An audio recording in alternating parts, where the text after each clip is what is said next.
Ganesh Chaturthi special तोंडात टाकताच विरघळणारे बेसनाचे मोदक अगदी घरच्या घरी पटकन कसे करायचे ते बघूया। पण व्हिडिओ थोडा जरी आवडला तर चॅनेलला नक्की सबस्क्राईब करा।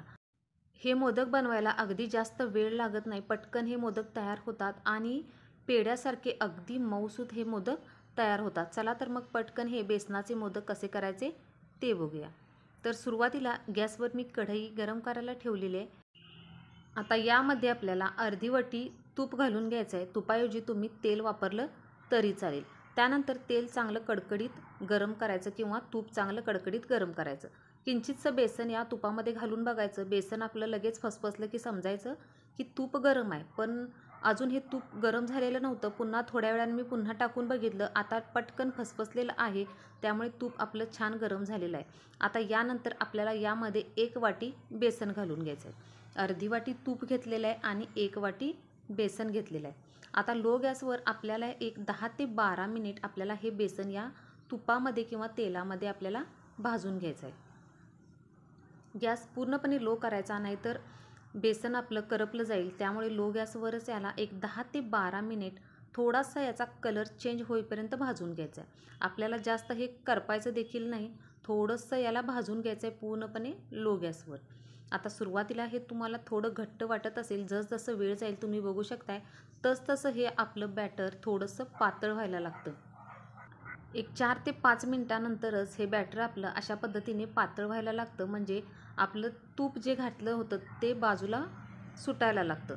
आणि अशा पद्धतीने आपल्याला हे छान 10 ते 12 मिनिट भाजून घ्यायचं आहे आणि हे आपण थंड करायला ठेवायचं आहे। त्यानंतर मिक्सरच्या भांड्यामध्ये मी पाऊण वाटी साखर घालून घेतलेले आणि चवीसाठी एक 2-3 वेलची यामध्ये घालून घेतलेले। तुम्ही 1 वाटी बेसनसाठी 1 वाटी साखर वापरला तरी चालेल। इथं मी पाऊण वाटी वापरलेले आणि याची बारीक पावडर करून घेतलेले। आणि हे बॅटर आपलं थंड झालं की यामध्ये आपल्याला ही पिठी साखर घालून घ्यायची। आता हे बॅटर कोमट झालेलं आहे, अगदी पूर्णपणे थंड देखील नाही, थोडंसं कोमट हे झालेलं आहे।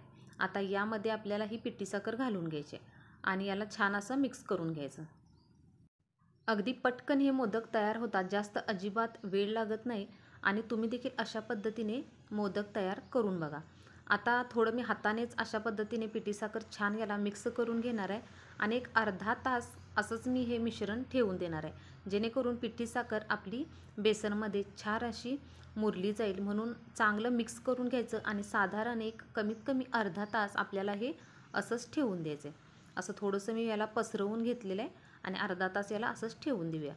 अर्ध्या तासानंतर आता याचे आपण मोदक बनवून घेऊया। असा माझ्याकडे हा साचा आहे, या साच्यामध्ये मी मोदक बनवणार आहे। थोडं थोडं बेसनचं बॅटर घ्यायचं आणि त्यानंतर आपल्याला हे मोदकामध्ये भरून घ्यायचं आहे। तुम्हाला जर मोदक बनवायचे नसतील तर तुम्ही याचे लाडू देखील बनवू शकता किंवा याच्या वड्या देखील तुम्ही पाडू शकता।